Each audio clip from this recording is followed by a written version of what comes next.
This is the deep dive to explain the most revolutionary approach to B2B marketing that I think has ever been recorded. So let's get started. There are 6 elements to setting up a digital selling infrastructure, and you've probably got some of them already in place. So the 6 elements in order of priority are the About Us page, how to buy, your product pages, content pages, adverts, and finally the part that's all about replacing cold calling or being able to reach out to businesses who you don't know. So first up is the About Us page.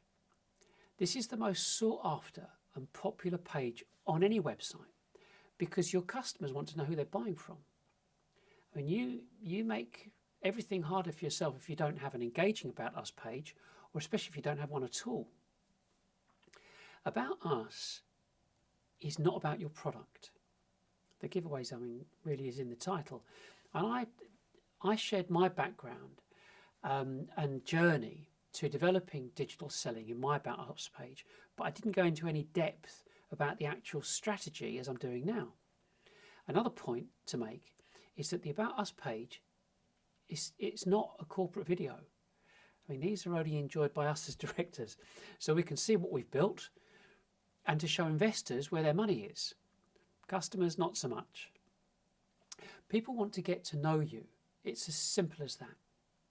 I heard a story a few days ago where a customer services director met with an international client who'd been with him for about 18 months or so. The customer services director was also a published author of children's books. And the meeting involved multiple people, including both CEOs. No. One of the client's parties, who was in on the meeting, had searched online and found out that the customer services director was a published author. Not only that, they purchased the books and brought them to the meeting and talked about them in the meeting. I mean, this is a really good example that customers want to research and learn about their suppliers, not just the owners, but the people who are going to be doing the day-to-day work and who are going to be responsible for that relationship. So when it comes to the About Us page, it really does need to follow a typical story structure because it keeps people engaged. The format and approach is also used in films and documentaries, which is why we keep watching them. We don't switch off. I mean, we all know people binge watch Netflix and so on. It's the same reason. The director keeps the viewers engaged, and the way that they do that, I mean, there's literally hundreds of books and articles and diagrams and videos about this subject. But what I've got here on the screen, these are just some popular diagrams I've come across, and I've also done my own summary of this because it can be a bit daunting looking at all these. I've put a link in the description if you'd like to download my spreadsheet, but I found that it helped me, if that makes sense. As part of the process, say for example, if we were to work with you to create your About Us video, we'd need to understand your background and any information that you're happy to share with, not just with us, but with your prospective customers. And then we'd put together a script followed by a screenplay, and that's to know what additional footage is going to be included. We include photos and additional video clips, and it's what's called B-roll. So it's just like the secondary video that goes with it. And it's a significant ingredient that keeps people engaged. It's like, what I'm doing now. And now this becomes like a voiceover. Then there's the shot list for person shots and location shots, which again can be quite varied. But it's only to make sure that we can keep things visually interesting for the viewer. And these are, there's a raft of different things, but it's important that you're aware of it. You've got the person shots, which are like the close-up shots, and they go from like the collarbone upwards, and the medium shot, which is from like your bicep upwards, and the cowboy shot, so you can see the guns, so that's from like the thigh, and a full shot, and then there's behind the scenes, and it all builds up to this whole storytelling approach that people have become used to. And it's all about setting the scene as well. with different location shots and kind of obscuring different parts of the field of view, and just looking at what leads into from one shot to another. And you've got all these detail shots and so on. But the point is, we're not talking about filming something on an iPhone. You've got different focal lengths for the lenses. You might have the kind of the wide angle lens that you have for a bit of special effect, depending on what we want to do, or telephoto lenses for compression. But that's all but the point of this is it's all about understanding what's involved. And because I'll come on to it a bit later, but this gets looked at and viewed for potentially years to come. So it's worthwhile doing it properly in the first place. But the whole point is to keep your prospects interested and keep them listening. The other point is to offer prospects enough information about you and your company to help them feel like they know you. Sort of kind of get up close and personal, but obviously not too much. So to complete the About Us video, we then decide on the audio. And there's the thing called sound design, which is it's like deliberate background noise and ambient sound, and certain sound effects if they're needed. And finally, we choose some decent music. I mean, there's some shocking stuff out there. It's just plink plonk, not nasty music. But the whole point is that the music can make a whole lot of difference. So, I mean, a bit tongue in cheek, but ultimately you could get Steven Spielberg to come do your video. But we are looking for authenticity, and you probably don't want to be spending millions doing it. Still, once that's all done, we edit everything together, include subtitles and a transcript for SEO, and create a finished product that will be promoted using adverts and trailers to drive traffic to the page where the video will reside. Now, at the end of the day, we both know people buy people. And the very first thing we do as individuals is we decide if we like someone enough to get to know them a bit better. So Gartner, the publishing company and research company, did a survey, and they published that 83% of businesses research digitally before even speaking to a salesman or salesperson. So if a prospect can get to first base with you and learn about you and learn about who you are, that's great. But if they can't, they'll go somewhere else. Simple. But we don't want that. And like I said, don't forget that the video and any of the videos that you've got that go live will be live and online for years. So, I said, it makes sense creating something that's worthwhile and long-lasting. Next up is your how to buy pages. Now, this is a primary page or pages in your digital selling arsenal. Now, too often, businesses set up their website and simply tell people what they do and expect them to pick up the phone or email them. And they don't, and they won't. I mean, I often thought that some businesses hadn't worked out how to get business online in the first place. But then when Forrester, another research company, published some research saying that less than 1% of prospects who visit a website and are taken down a funnel path actually end up becoming a paying customer, it proves that there needs to be some changes in priorities.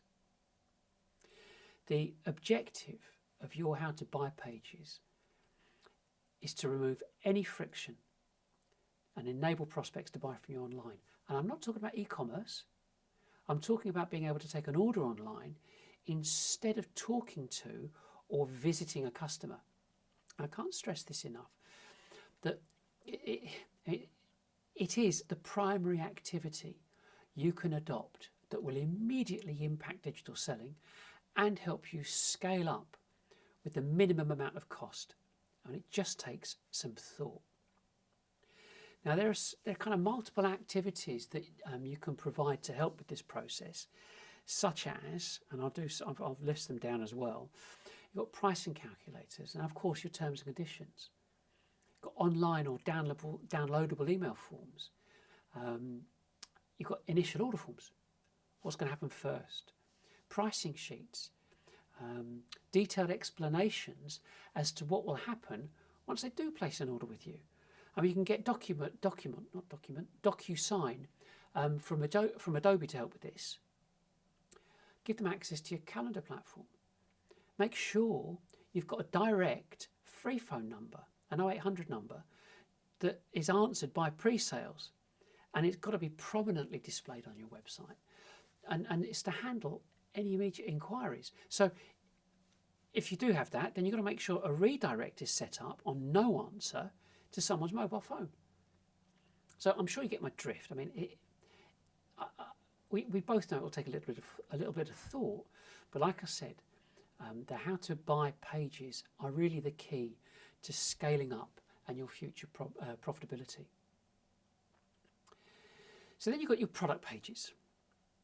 So when it comes to these product pages, whether you've got a physical product or a service, you have to make sure you have the best online product presentations you could ever create. You've got to grasp that the work that's done here is going to be accessed 24/7, 365 days a year.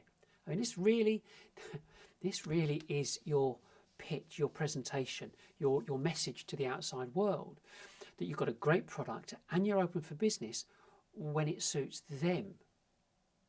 I mean, the objective, if you want to put it that way, is to enable prospects to get an insight to your business and get an answer to pretty much anything they want to know at the click of a button, and without having to set up some kind of callback or booking a meeting or jumping through all the hoops that no one likes. I mean, really, the first rule of the day is to use photos and videos for products and people. If you've got a physical product, think along the lines of FAB, not Thunderbirds, but feature, attribute, benefit, what it is, what it does, and what it means to them. So you're looking at selling the benefits. You know, this is what's in it for you. Then you can think about camera angles. It might be that you can ask, if it's a physical product, asking the manufacturer for anything they've got. They must have loads of video about whatever their product is if you're a reseller. But if they don't, you only have to think, and this is relevant and important, you only have to think how much profit you make from selling those products in the first place to justify how much you want to spend creating your own content and your own video content. So in line with the product, you could link case studies and link interviews. You can link to online brochures as well as downloadable PDFs because someone might want to forward it to someone else.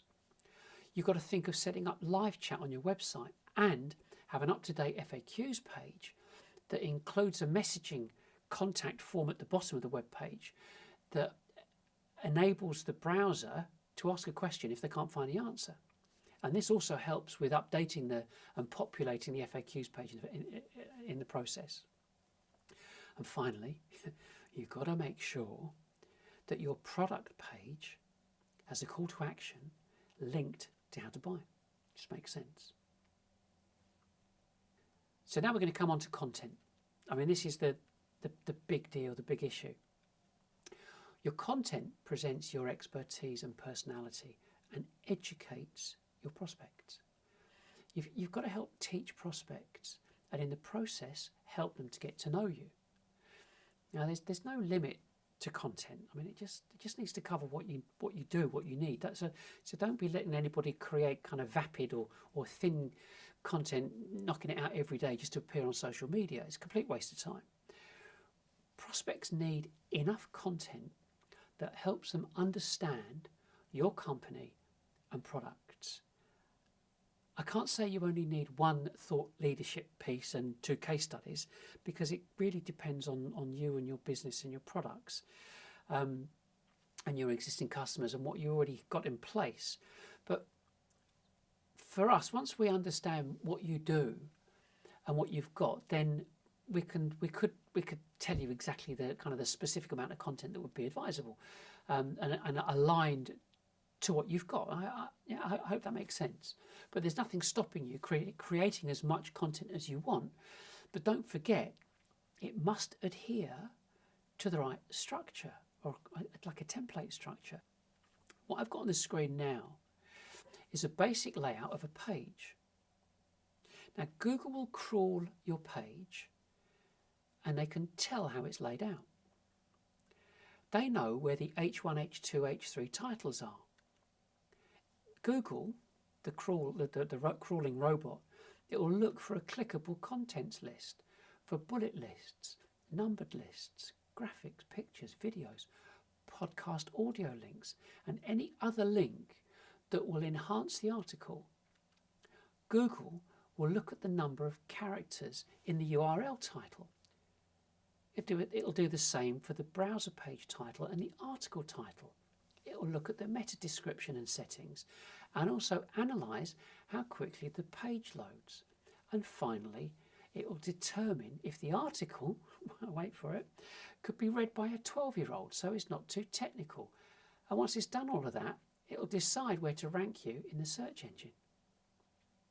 So if you're not getting any visibility for content that you've made publicly available, it's probably because your content didn't tick one of the boxes I just mentioned.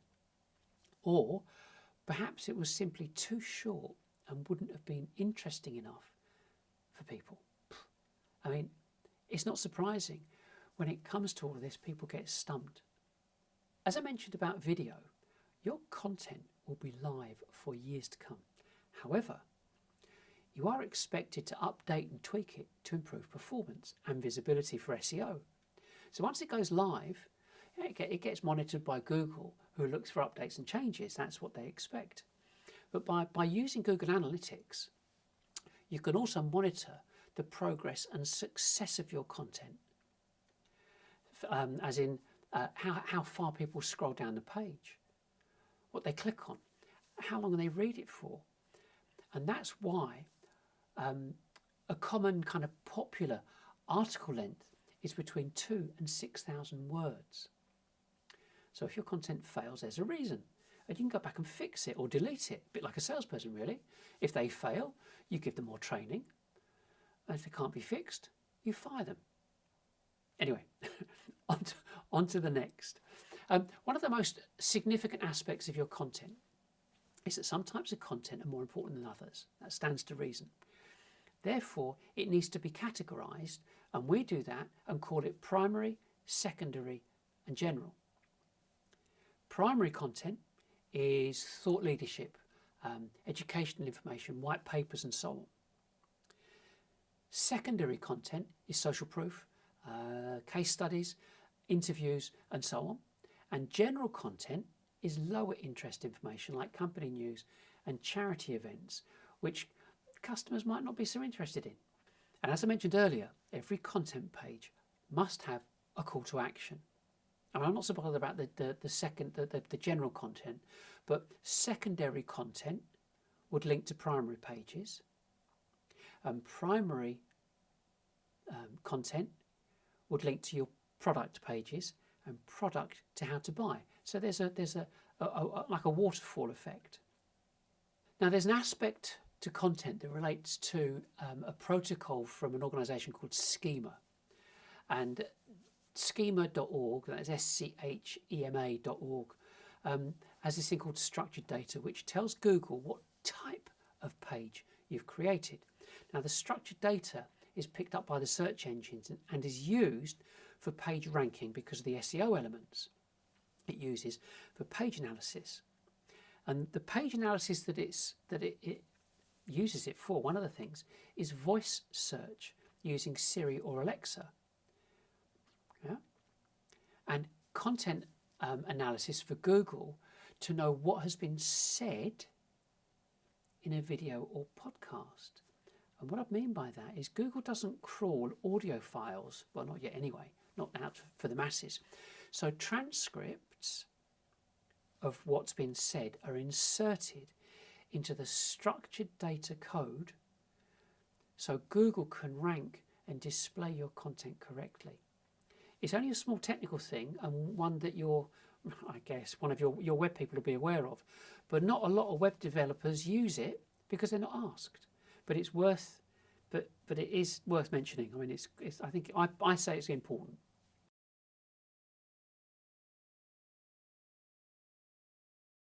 Now to the second element relating to content that most businesses have missed. And it's not that people are fickle, they simply like to consume content on their terms.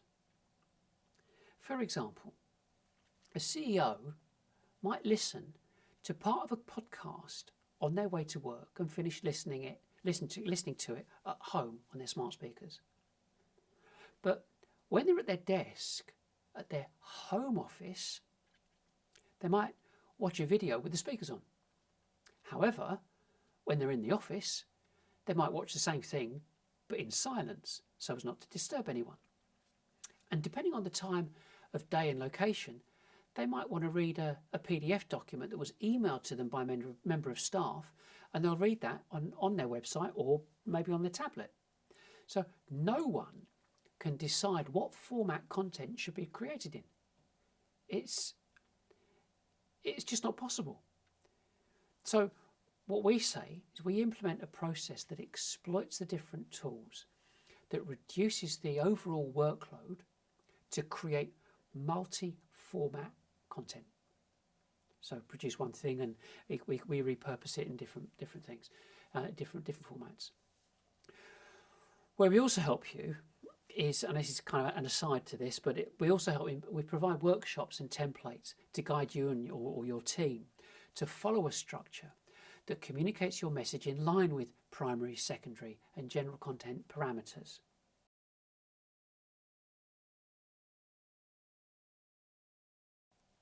So when it comes to video, we help direct your copywriters to create the necessary scripts and screenplays. And that's from the About Us video to how to buy to product and any of the primary or secondary videos. And that also includes, if need be, visiting customers and getting customer stories and interviews and so on. So we provide literally all of the production, directing and editing resources throughout.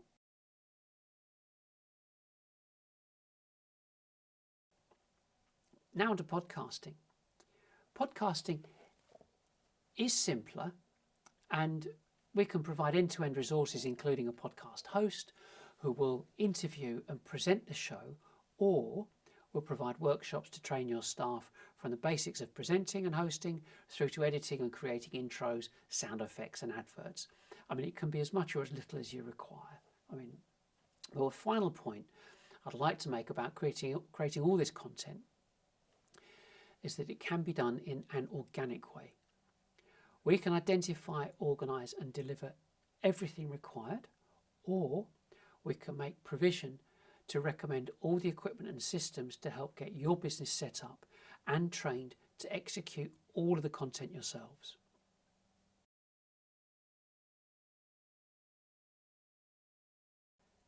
Then there's the adverts. I mentioned in the main video that business-to-business organisations are competing with consumer businesses for eyeballs. And they're competing for eyeballs on social media.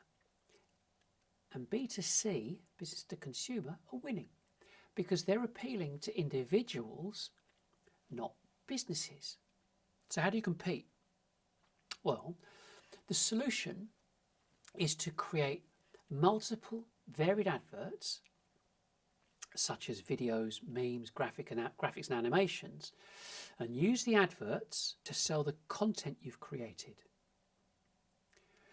The first part of the advertising strategy is that we're going to sell the content first, not the product.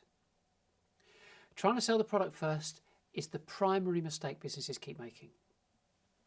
Creating ads to sell products is in B2B is just wishful thinking, and we're not in the B2C game. We are selling solutions that help increase productivity and profitability.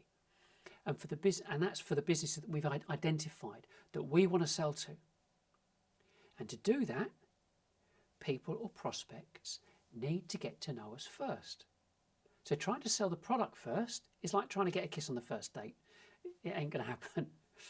So the second part of this advertising strategy is to prepare a minimum of 120 adverts in advance. But the reason for 120 adverts is once the ads are ready, they're uploaded to an online platform and are published 4 adverts 4 times a day over 4 weeks and then repeat, which equals 120. This is what I've called Social 444. Posting is done automatically using a platform like SmarterQ to publish to multiple social media channels and pages. So this really is, I'm telling you, this really is set and forget marketing, and it and it doesn't need updating for 12 to 18 months. So preparing them in advance means it enables you to budget accurately. You can easily manage the process internally, or you can contract out the work, it's up to you. It enables you to analyse the tone of voice of your business before you go live. I mean, do you remember the older TV adverts like the Renault Clio and Nikon, the Oxo family? I think it was Goldblend. All of these were done in advance, so because they created a story, and you could see the story, and that's exactly what this does by creating them in advance. Graphic designers and creative types are aware that videos, motion graphics, and statistic graphics and templates are available at a really low cost. The contractors are also available from contract platforms like Fiverr and People by the Hour. So there shouldn't be a question about how much it would cost to create 120 adverts.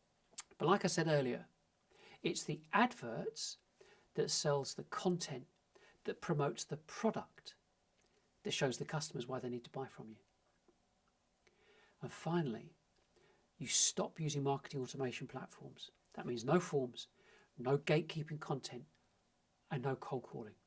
I mean, I can't tell you how many times I've heard companies complain to me that people have downloaded their content and then immediately unsubscribed.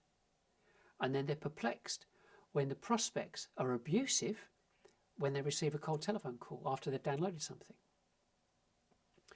The other downside to marketing automation is twofold.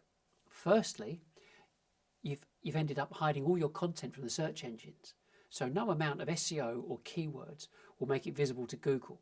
A form is a form, and not even Google can see through that. And secondly, because you've hidden all of your content, the only way to get any visibility is to pay Google, LinkedIn or Facebook for a pay-per-click campaign. And then this madness. Then you're into an auction to bid to get those certain rankings, and you also have to ensure that your pay-per-click advert, text, or whatever you've done is visually appealing, if it was a banner advert, in order to persuade a browser to visit your landing page. And that also needs the same kind of expertise to write and design the landing page before they're convinced to give up their details.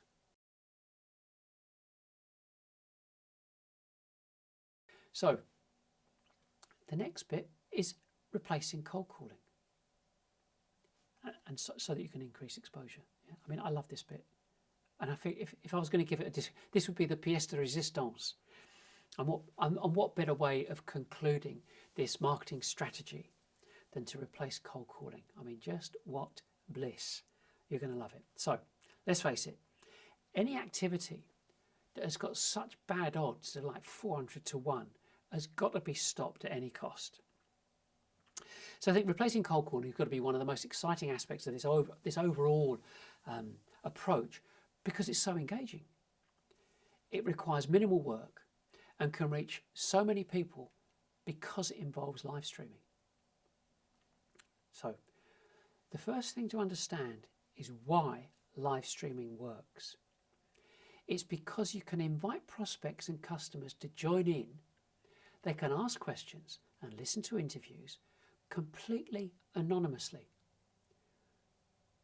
Yeah, from the comfort of their own screen, which means they can dip in and out and get to know you and get to know your business from a distance. I mean, it's the same premise as not gatekeeping your content and hiding everything behind a form. Everything you create has got your content details on it, and it's the same with live streaming.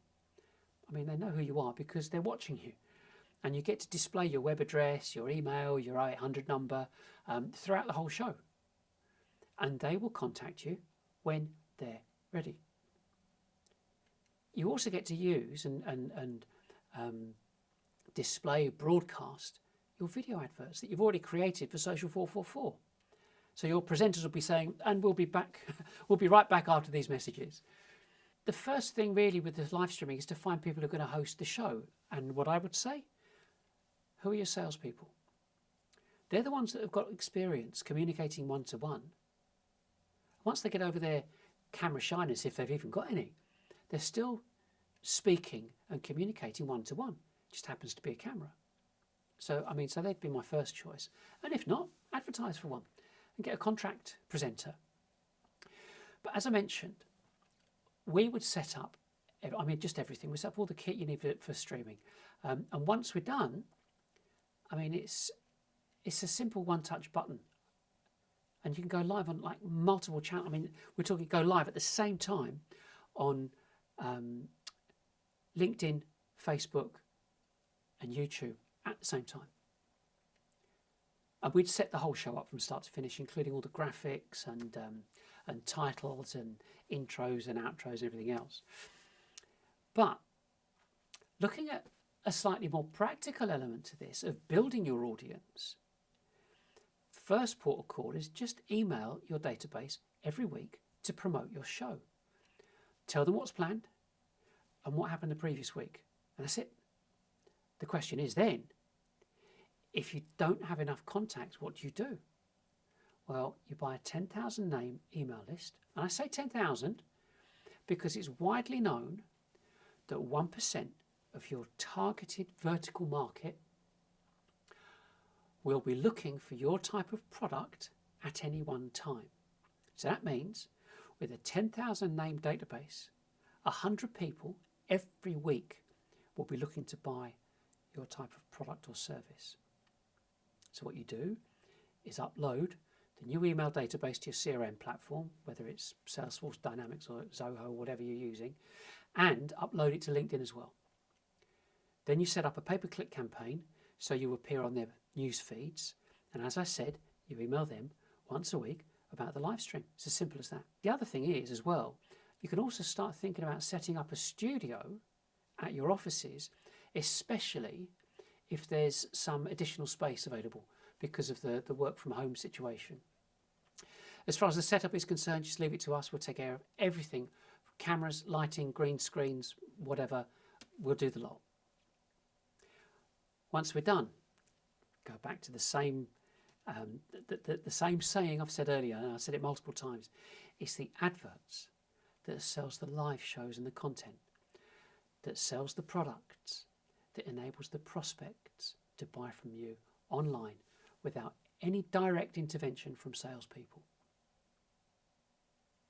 So, what's your next step? What's the all-important call to action? Well, to begin with, I would suggest you review what you've already got and see what can be categorized, edited, and also what could be transposed to make a good video or a podcast. The main thing is that you now have a clear understanding of how marketing needs to be structured to the extent that you can confidently instruct your team to execute your methodical strategy, enabling you to get on with your job as a director. There's one more thing. There's also the transformation plan. I also created an outline recommendation that makes changes to the internal management structure of IT sales and marketing, specifically in relation to the fact that if your business is set to become a self-service operation, it makes sense that a few changes would need to be made internally as well. Now, this also has an impact of reducing your operation costs because of the shift in the activities of various personnel. So anyway, it's probably time for a break and a coffee. So I hope you enjoyed it, and I'll see you in the next one. And I've put a link in the description for all the different things that I've mentioned. Just have a look there. And that's it. Bye for now.